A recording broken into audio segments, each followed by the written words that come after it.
Ça continue, le live continue. Ok, donc c'est bon?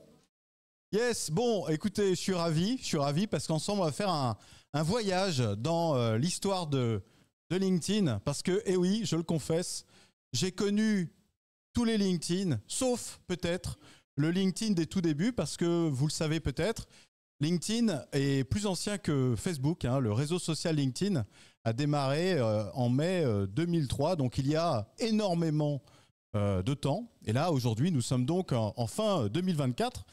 Et donc, ici, vous avez une PME française typique, comme on en voit un peu partout sur le territoire. Et normalement, à l'intérieur de cette PME, eh bien, il y a des gens qui normalement bossent. D'accord ? Des gens avec des profils variés, avec des attitudes différentes, un regard qui peut varier sur leur emploi, le monde du travail en général. Et ce qu'on peut dire, ce qu'on observe, c'est que ces gens-là sont sur LinkedIn. À votre avis, d'ailleurs, avant de vous le montrer, je vous pose la question. On va le faire un peu en mode interactif. Il y a combien de Français, à aujourd'hui, qui ont un compte LinkedIn ? 28 millions ? 31, merci Fabrice.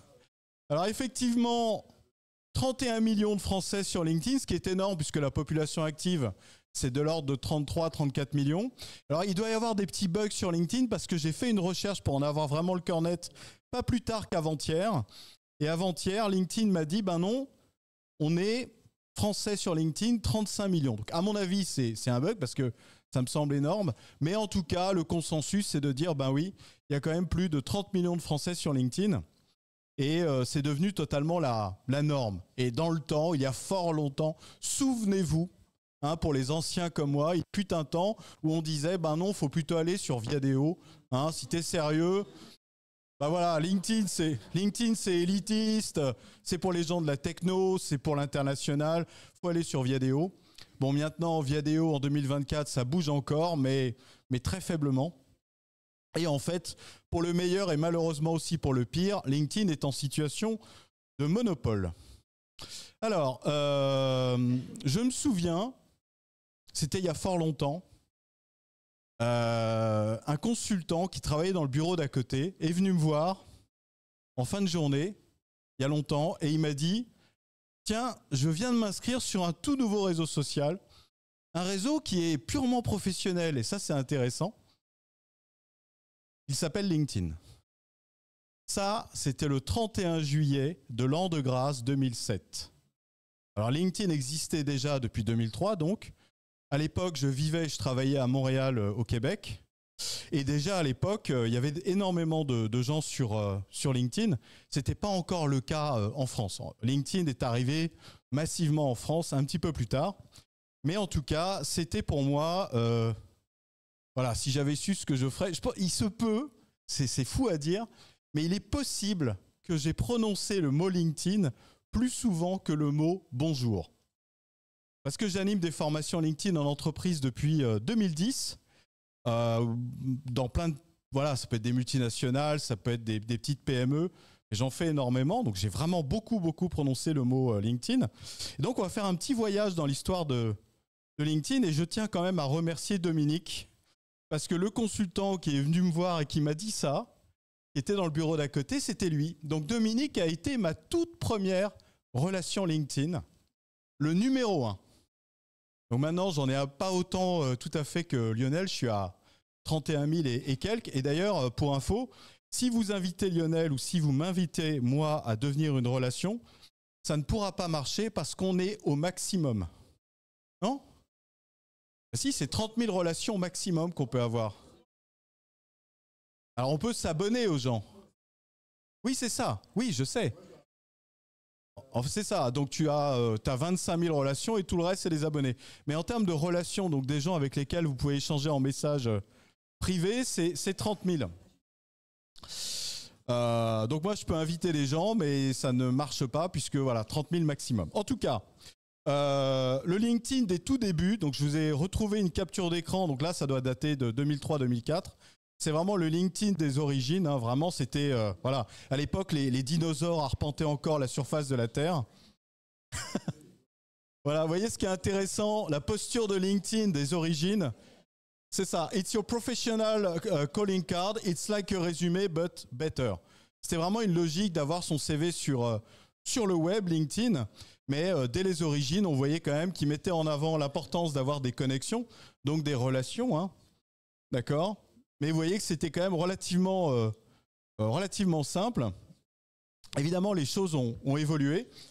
Et je voudrais vous parler de LinkedIn de l'âge d'or. Le LinkedIn de l'âge d'or, ok? Donc, désolé, je vais faire preuve d'un petit peu de nostalgie. Parce qu'il y a quelques années, il y a un truc assez terrible qui est quand même arrivé dans nos vies. Ça s'appelle le Covid. Et en fait, le LinkedIn de l'âge d'or, c'est le LinkedIn d'avant le Covid. Donc, pour moi, à partir de 2013 hein, jusqu'au Covid.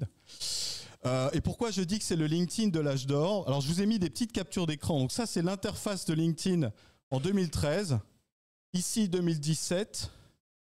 Et maintenant. Voilà, juste pour le fun. On voit que ça s'allège. On est quand même sur une apparence visuelle plus sympathique. Et bien sûr, vous le savez, de plus en plus, les gens n'utilisent LinkedIn que depuis leur smartphone. Mais ça, c'est le LinkedIn fast-food. Le LinkedIn sur smartphone, c'est ce que j'appelle le LinkedIn fast-food. Si vous mangez que du McDo, c'est pas terrible à la fin. Donc, je vous invite plutôt à faire du LinkedIn gastronomique.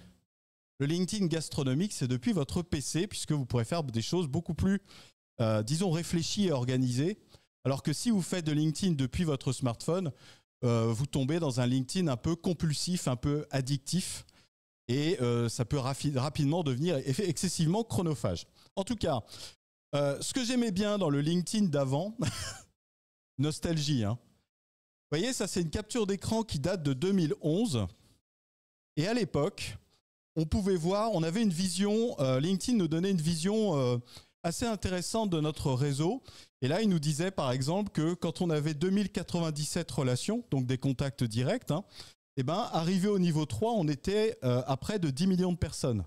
Donc déjà à l'époque, avec 2000 relations, on avait accès à quasiment 10 millions de noms, ce qui est quand même déjà absolument abyssal. Et ça, c'était il y a 13 ans, quoi.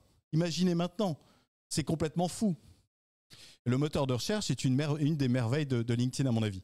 Un autre truc sympa qu'on avait à l'époque, dans le LinkedIn d'avant, il y avait ça. Hein, les anciens, peut-être, vont se souvenir de ça. C'était vachement intéressant, je trouve.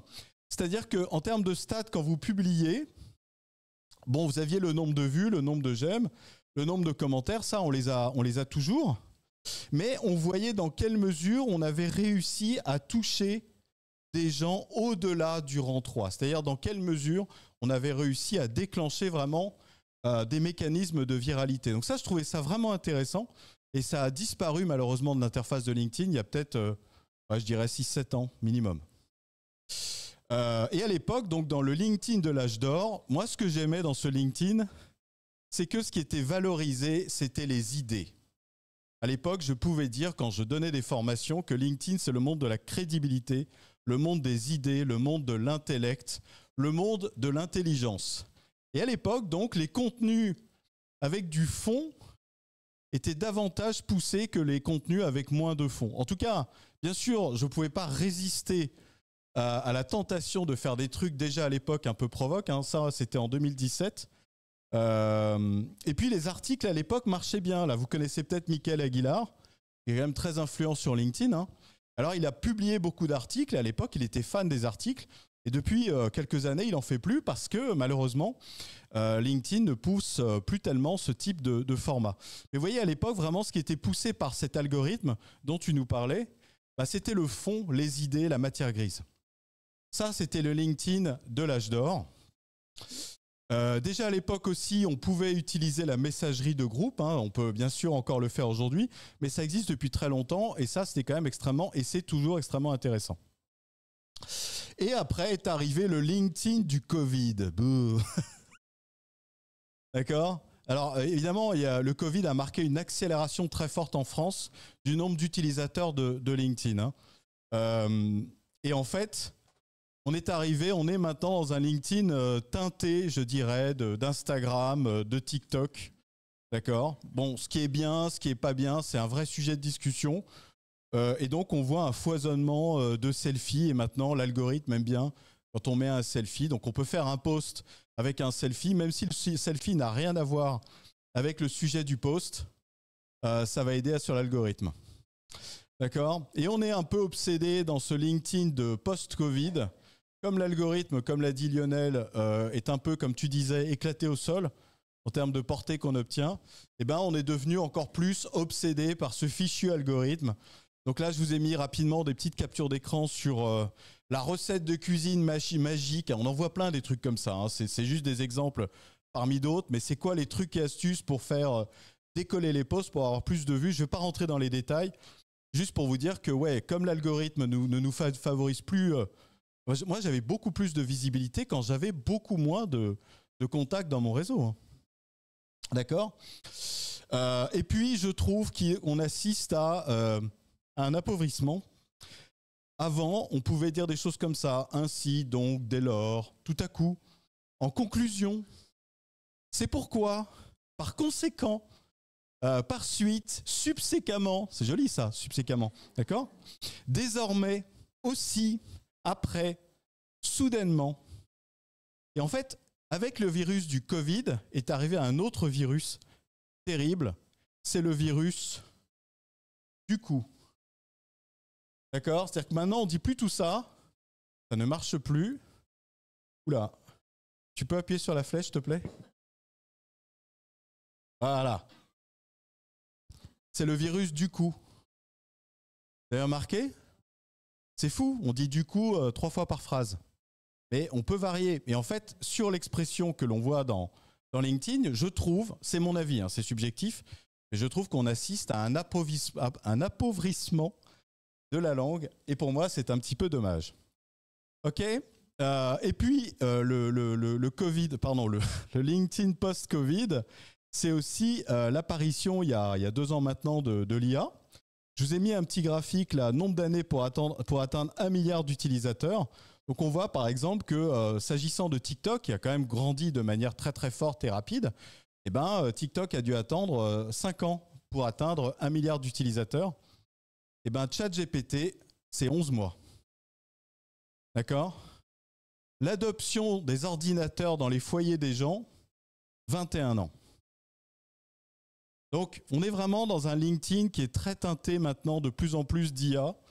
C'est bien, c'est pas bien, c'est un petit peu, à mon avis, un vrai sujet de société aussi. Vous voyez, je vous ai mis une image qui, moi, me fait horreur. Et je pense que Loïc est d'accord avec moi. Voilà, une sorte de LinkedIn automatisé, robotisé. Pour moi, l'IA, c'est un exosquelette cognitif. C'est la bonne manière d'utiliser l'IA.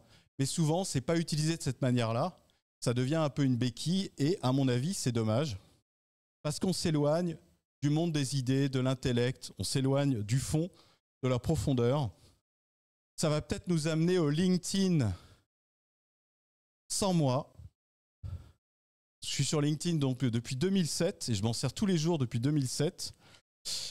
Si on continue comme ça, avec de plus en plus d'automatisation, de dépersonnalisation, de recours à l'IA pour tout et n'importe quoi, si ça continue comme ça sera LinkedIn sans moi, malheureusement, et peut-être aussi le LinkedIn sans vous. Voilà, je vous remercie.